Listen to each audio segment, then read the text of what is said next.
Dans l'assemblée des saints, assoiffé je me tiens, que ton onction descende sur moi.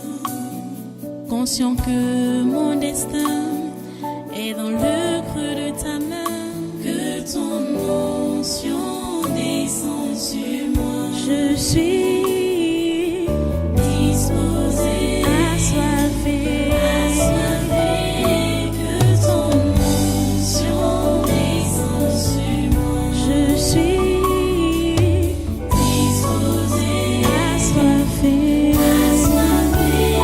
que ton onction descende sur moi.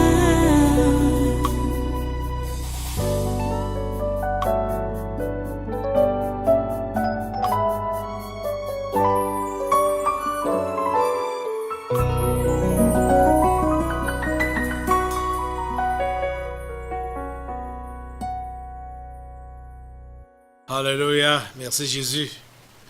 Vous restez encore un peu debout, on va lire le passage introductif pour l'enseignement du jour. Aujourd'hui, on va reculer un peu au chapitre 10 de Lévitique. On est sur le même sujet, le même thème, la vraie repentance. Je suis en train de vous parler de l'interdiction par Dieu du sacrifice de porc. Et aujourd'hui, nous allons voir quelques conséquences. Allons au chapitre 10 de Lévitique. On va commencer avec ces deux versets. Lévitique chapitre 10, versets 1 et 2. Lévitique chapitre 10, versets 1 et 2, où il est écrit: les fils d'Aaron, Nadab et Abihu, prirent chacun un brasier, y mirent du feu et posèrent du parfum dessus. Ils apportèrent devant l'Éternel du feu étranger, ce qu'il ne leur avait point ordonné. Alors le feu sortit de devant l'Éternel et les consuma. Ils moururent devant l'Éternel. Prions le Seigneur. Dieu Tout-Puissant, nous te remercions pour ton amour, nous te remercions pour ton assistance, nous te remercions pour ton conseil que tu ne cesses de nous donner. Oh Dieu, s'il te plaît, ce matin encore, ma prière est que tu puisses ouvrir l'entendement de tes enfants et surtout donner la bonne volonté de t'obéir. T'obéir. Seigneur, obéir. L'obéissance, c'est cela que tu nous interpelles. Je prie, dispose tes enfants à le faire. Oh Dieu, s'il te plaît, agis au nom puissant de Jésus. Accomplis ta volonté dans nos vies, Seigneur. Accomplis ta volonté dans chaque vie, Seigneur, s'il te plaît. Interviens. Au nom puissant de Jésus, nous avons prié. Amen. Amen. Ok, prenez place, asseyez-vous dans la sainte présence. Une fois de plus, soyez les bienvenus à ce culte. Soyez les bienvenus à ce congrès du surnaturel de ce dimanche. Oh mon Dieu, donne à tes enfants d'être sérieux avec toi, d'être vrais avec eux-mêmes. On ne peut pas te tromper. On ne peut pas te tromper. Puisque quand quelqu'un va penser te tromper, il ne te trompe pas. Tu connais nos cœurs, tu connais nos motivations, tu connais nos agissements. Donne à tes enfants d'être vrais avec toi, Seigneur, s'il te plaît, au nom puissant de Jésus. Voilà, nous avons lu dans Lévitique au chapitre 10, où les deux fils d'Aaron ont donc apporté du feu étranger. Vous savez, le chapitre qui précède, Aaron et ses fils venaient juste de faire leur tout premier sacrifice quand ils avaient été installés comme sacrificateurs. Ils ont offert leur premier sacrifice au chapitre 9 de Lévitique. Et au chapitre 10 là, on voit donc que deux de ses fils, Nadab et Abihu, ont décidé de faire à leur tête en apportant du feu étranger à l'autel de Dieu. Et qu'est-ce qui s'est passé? Le feu de Dieu est descendu du ciel et les a consumés. Avec Moïse, c'était du tic au tac. C'est-à-dire, dès qu'il y a désobéissance, Dieu frappait directement. Dieu frappait directement. Il n'y avait pas de blague. Donc, la plupart de ceux-là qui ont prétendu faire des confessions, ou bien qui prétendent faire des confessions, ou qui prétendent adorer Dieu, le célébrer, alors que ce sont des sacrifices de porc. C'est-à-dire, ça ne vient pas d'un cœur pur. Ils ne sont pas vrais. Ça ne vient pas d'un cœur vrai. Et ils parlent, ils disent des choses comme s'ils étaient en train de flatter Dieu, de tromper Dieu. Ils s'amusent. Vous vous amusez quand vous êtes en train de faire des faux sacrifices au Seigneur. Quand vous êtes en train d'offrir des faux sacrifices au Seigneur. Avec la nouvelle alliance, les sacrifices ne sont plus des sacrifices d'animaux.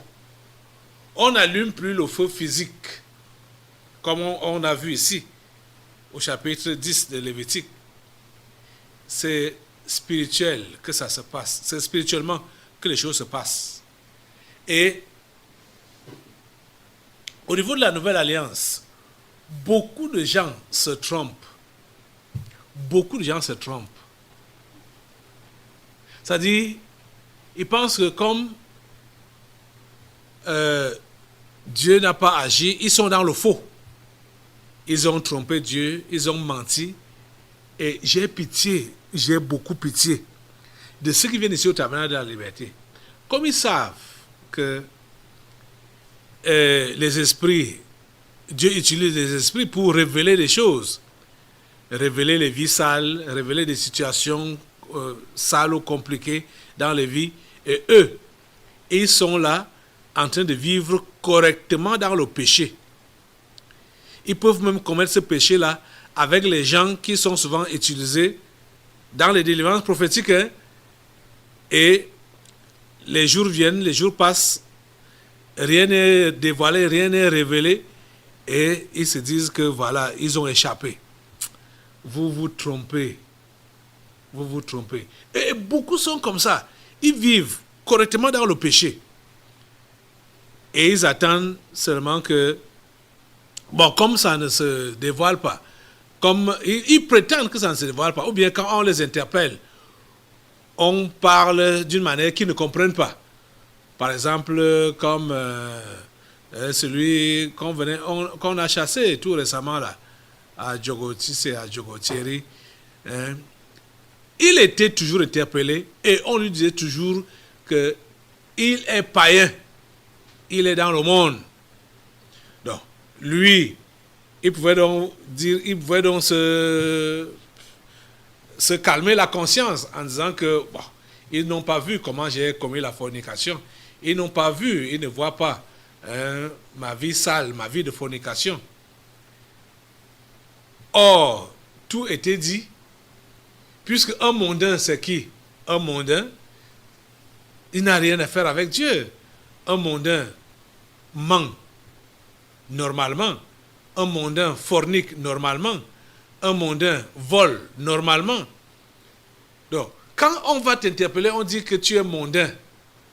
Ou on dit que tu n'as rien à faire avec... Tu n'as pas encore commencé la foi chrétienne. Et toi, tu vas dire, ah, ils n'ont pas vu comment j'ai volé. Ils n'ont pas vu comment j'ai forniqué. Tu es malheureux. tu es malheureux. Malheureux. Comprenez une chose. Tous ceux-là qui vivent dans le péché sont morts quoique vivants. Vous comprenez ça? On m'a fait, l'autre jour, on a connu une délivrance, c'était quand? C'était jeudi passé. On a connu une délivrance ici d'une rétrograde qui a parlé dans un corps. Qui parle dans un corps. Et le démon là disait quoi? Peut-être c'est des choses même que elle a dit ouvertement, physiquement à quelqu'un là-bas à Mendon, disant que voilà, vous avez dit que mon mari va mourir, voilà 5 ans qui sont déjà passés, il est mort où? Mon mari est toujours vivant, non? Vous voyez? Ça c'est... Eh mon Dieu! Ceux qui vivent dans le péché sont morts quoique vivants.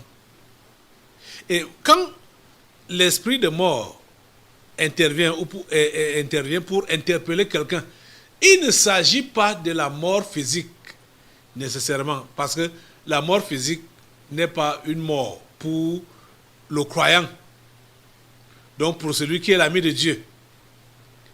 Jésus a dit que si quelqu'un vit et croit en lui, cette personne ne mourra jamais. Cela ne veut pas dire que cette personne ne va pas partir de ce monde. Ça dit que la mort physique ne va pas la prendre. Ce n'est pas de ça qu'il s'agit. Ce n'est pas de ça qu'il s'agit. Quand on vit dans le péché, on est mort quoique vivant. On est mort quoique vivant. Je vais vous lire dans 1 Timothée, chapitre 5. 1 Timothée, chapitre 5. Voici ce que Paul écrit à partir du verset 5. Je ne vais pas tirer trop loin. En parlant des veuves, comme le traitement qu'il fallait réserver aux veuves et les conseils qu'il donnait à Timothée. Il dit ceci, 1 Timothée donc chapitre 5, versets 5 à 6, parlant des veuves, je répète, celle qui est véritablement veuve et qui est demeurée dans l'isolement met son espérance en Dieu et persévère nuit et jour dans les supplications et les prières. Mais celle qui vit dans les plaisirs est morte quoique vivante. Les plaisirs quoi? Quel genre de plaisirs? Ce sont les plaisirs mondains. Donc celle qui vit dans les plaisirs est morte quoique vivant. Donc tous ceux-là qui vivent dans le péché sont morts quoique vivants. C'est là que dans la Nouvelle Alliance, les choses sont, je dirais, plus dangereuses que dans l'Ancienne Alliance. Et ça trompe beaucoup. Plusieurs sont trompés quand ils voient que il peut blaguer avec Dieu, il peut s'amuser avec Dieu, il peut blasphémer, il peut apporter une offrande de porc, des sacrifices de porc, faire des fausses confessions, et il peut mentir et rien ne lui arrive. Il dit, ah, j'ai échappé. Bon, Dieu n'est même pas là. Ils n'ont pas vu. Vous voyez, ce sont des gens qui ne comprennent pas qu'ils sont morts, quoique vivants. Avec Moïse, ça se passait du tic au tac, comme on vient de lire là, comme on a lu dans Lévitique 10, versets 1 et 2. Quand les enfants d'Aaron ont apporté le feu étranger à l'autel, Dieu les a frappés sur le champ avec son feu qui est descendu du ciel et qui les a consumés. Dans cette église, il y a plusieurs morts vivants. Il y a plusieurs morts vivants. Donc, tous ceux-là qui offrent des sacrifices de porc à Dieu, tous ceux-là qui font des fausses repentances, des fausses conversions, ils vivent correctement dans le péché. Correctement dans le péché. Et ils font semblant de confesser. Ou ils vivent correctement dans le péché et ils viennent s'asseoir ici. Ils viennent s'asseoir là, comme si de rien n'était. Et comme ils ne sont pas interpellés, ils se calment bien la conscience pour dire, on ne m'a pas vu. Donc ça va. Quand on va lancer le feu, eux aussi disent le feu. Alors qu'ils sont des morts vivants. Oh Dieu, aie pitié. Oh Dieu, aie pitié. Vous voyez, le temps dans lequel nous sommes, le temps de Jésus-Christ, c'est le temps de la grâce. Qui fait que les morts vivants peuvent revenir même à la vie. C'est la grâce de Dieu. Je sais que plusieurs parmi vous, vous avez pris ce mot grâce-là comme si c'était, bon, je ne sais pas. Il y a certains, quand tu vas lui demander comment ça va, il dit ça va bien par la grâce de Dieu. Ça va bien par la grâce. C'est devenu un mot de passe. La grâce de Dieu. La grâce de Dieu. Cette grâce-là n'est pas bon marché. La grâce de Dieu n'est pas bon marché. Vous comprenez? Il ne faut pas la fouler aux pieds n'importe comment. Et ceux qui vont la fouler aux pieds, eux-mêmes vont confirmer. Parce qu'à l'heure actuelle où je vous parle, je vous dis qu'il y a des gens qui ont déjà tué leur conscience, qui vivent correctement dans le péché, même comme ils ont été interpellés, ils sont interpellés depuis des semaines aujourd'hui, de faire leur repentance réelle, la vraie repentance. Plusieurs sont restés intacts, Ils sont restés intacts. Ils ne sont pas gênés, ils ne sont pas dérangés et ils continuent leur vie comme si de rien n'était. Et comme ils voient que voilà, ils ne sont pas interpellés, ils ne sont pas indexés, ils ne sont pas dévoilés, ils vont dire, ils vont continuer comme ça. Mais vous êtes pire que les non-croyants, ceux-là, vous êtes pire que ceux-là qui n'ont jamais compris la vérité. Vous êtes pire que ceux-là qui n'ont jamais cru. Vous êtes pire. Et la Bible dit que le jugement va commencer dans la maison de Dieu. Le jugement va commencer parmi les chrétiens, parmi ceux-là qui ont dit qu'ils ont une fois cru en Jésus. C'est par eux que le jugement va commencer. Regardez, Abihu et Nadab, ils ont été consumés par le feu. Alors le feu sortit de devant l'Éternel et les consuma. Ils moururent devant l'Éternel.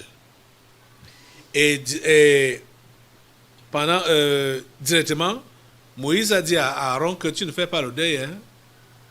C'est fini comme ça. Comme ils sont partis là, ça va, c'est fini comme ça. Tu ne fais pas le deuil. Tu les oublies. Eux-mêmes ont cherché et ça suffit. Le temps de Jésus-Christ, dans lequel nous sommes, le temps donc de la grâce, comme je le disais,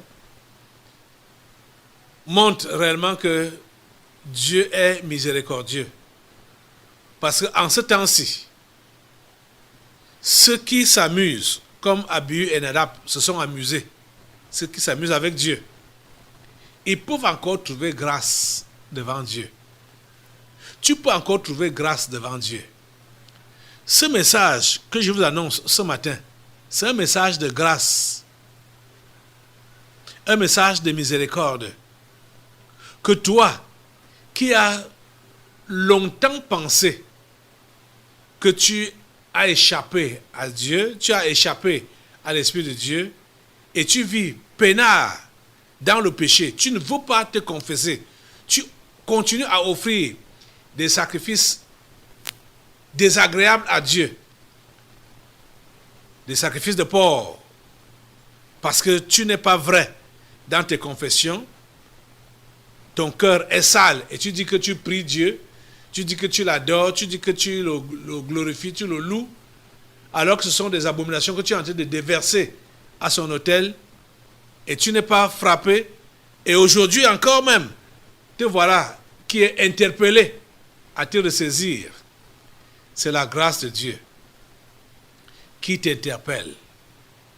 Je te dis la pure vérité que un jour viendra, si vous ne vous repentez pas, ceux qui ne vont pas se repentir, ceux qui ne vont pas se ressaisir, je vous assure que ce jour-ci, et ce message, cette interpellation résonnera devant vous, dans vos oreilles.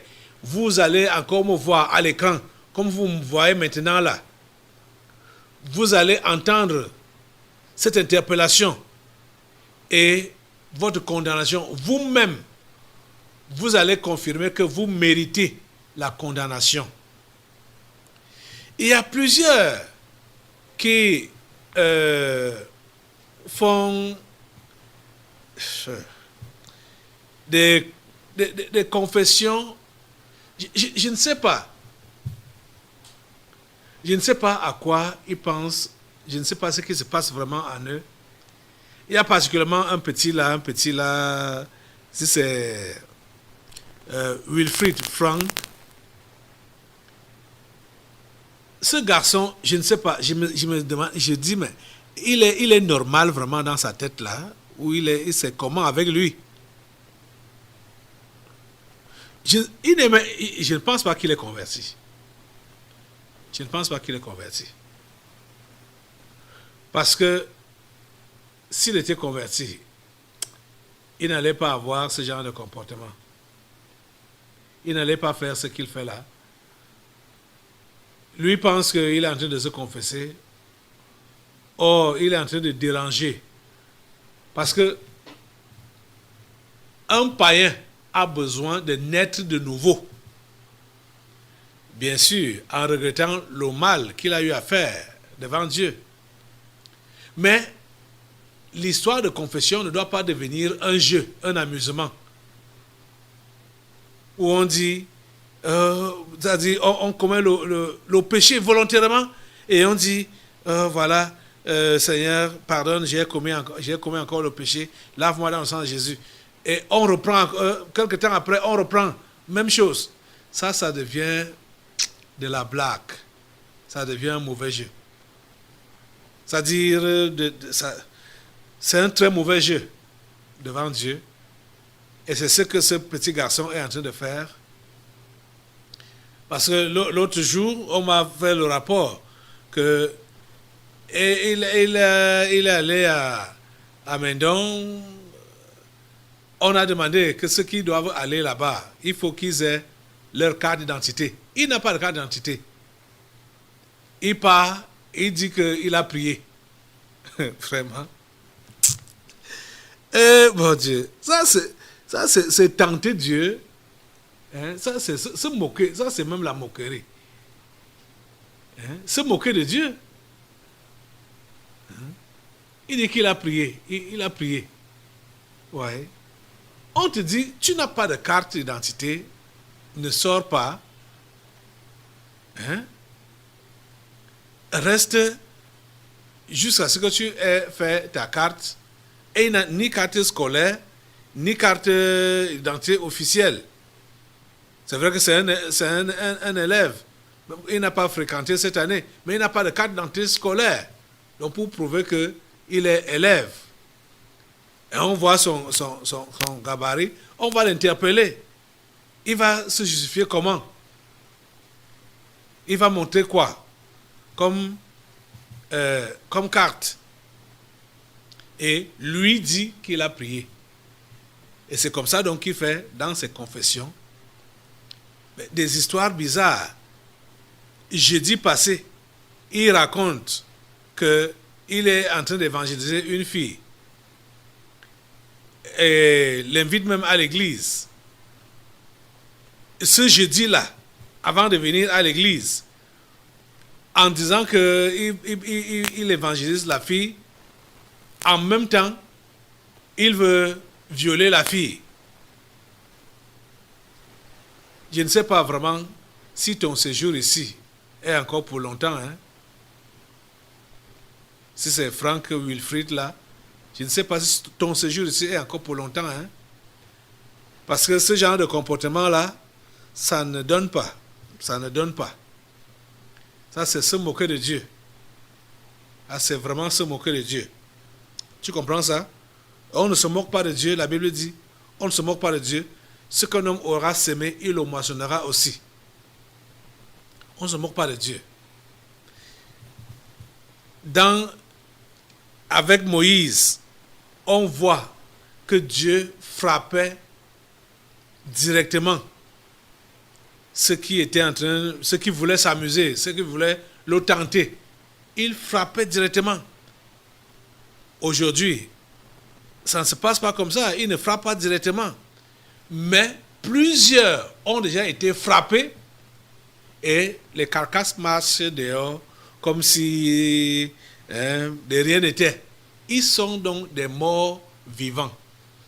C'est là que je voudrais vous interpeller aujourd'hui, pour que vous compreniez que si vous n'avez pas encore disparu physiquement de cette vie, en vivant dans le péché et en venant ici à l'église, ne pensez pas que vous avez échappé à la punition de Dieu. Ne pensez pas que vous avez échappé à la paix de Dieu. Ça, c'est ça qui fait aussi galvaniser les antichrists. Quand ils voient qu'ils peuvent organiser leurs choses, tuer les innocents, programmer, tuer davantage, et rien ne leur arrive, ils voient qu'ils font des abominations, ils sont homosexuels, ils sont des bandits, ils font des choses inhumaines, et rien ne leur arrive. Ils se disent que Dieu n'existe pas, Dieu ne fait... le Dieu des chrétiens là, il est donc où? Et surtout quand ils voient qu'il y a des soi-disant chrétiens ou soi-disant des chefs religieux comme ceux du catholicisme, le pape, les prêtres, les pasteurs, les prophètes, les évêques, qui sont leurs patrons dans les sectes ou dans les pratiques maléfiques comme l'homosexualité, la pédophilie et consorts. Ils voient que leurs patrons donc, dans la religion sont dans ces pratiques malsaines-là. Ils se disent que Dieu là est donc où? Dieu là est où? Pourquoi il n'a rien fait? Pourquoi il ne nous a pas punis?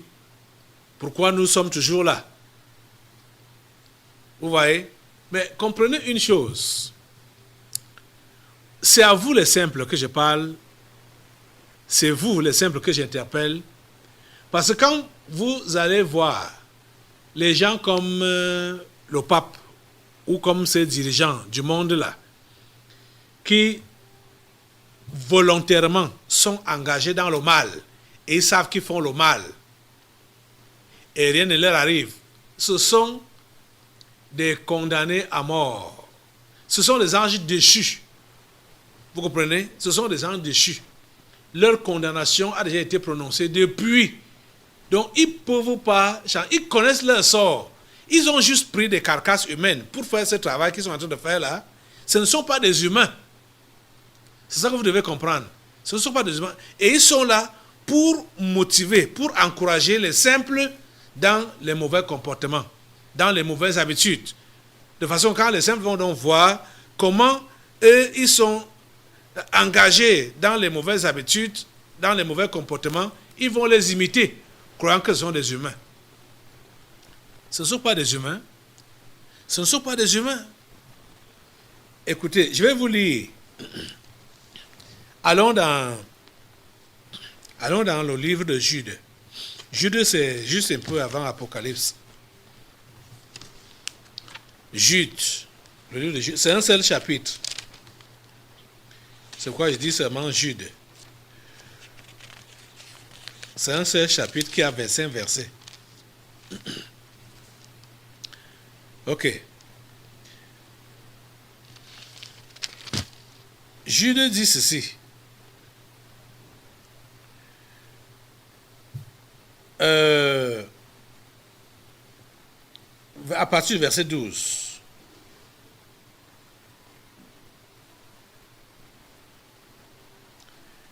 Jude, verset 12.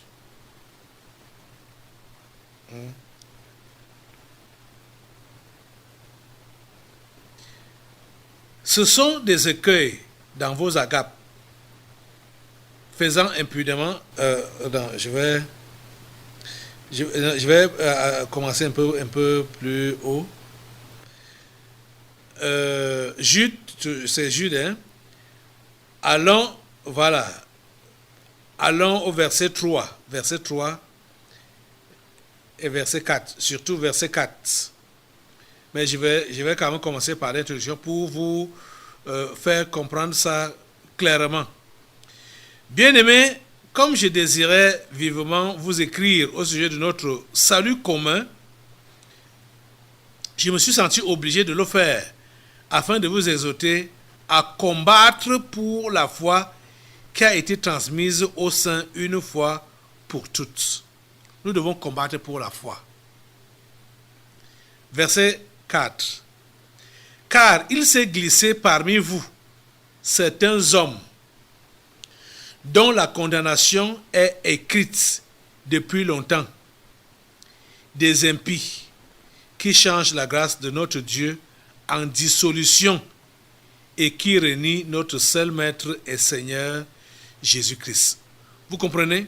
Car il s'est glissé parmi vous certains hommes dont la condamnation est écrite depuis longtemps, des impies qui changent la grâce de notre Dieu en dissolution et qui renient notre seul Maître et Seigneur Jésus-Christ. Ce sont les anges déchus. Leur condamnation est écrite depuis longtemps. Depuis longtemps, ce sont les anges déchus. Ceux-là qui sont rebellés avec Lucifer, qui sont rebellés avec Satan, avant même la création de la terre et de l'homme. Ils sont rebellés, ils ont été déchus de la grâce, ils ont été déchus de la gloire, ils ont été renversés du ciel pour les abîmes. Vous êtes en train de comprendre ça? Et comme ils voulaient détourner les vrais humains des voies de Dieu, ils ont donc commencé à prendre les corps de ceux-là qui étaient morts, c'est-à-dire les humains qui étaient morts. Ils les incarnent. Et, c'est-à-dire l'esprit maléfique là, entre dans des carcasses humaines, dans des corps humains, et commence à faire la mission diabolique. Ce ne sont pas des humains. C'est des gens qui ne peuvent pas se repentir. C'est des gens qui ne peuvent pas, qui ne comprennent pas ce qu'on appelle amour, bonté, repentance, regret, confession. C'est des gens qui ne sont pas là. Parce que ce ne sont pas des humains. Dans l'assemblée des saints, assoiffé je me tiens, que ton onction descende sur moi. Conscient que mon destin est dans le creux de ta main, que ton onction descende sur moi. Je suis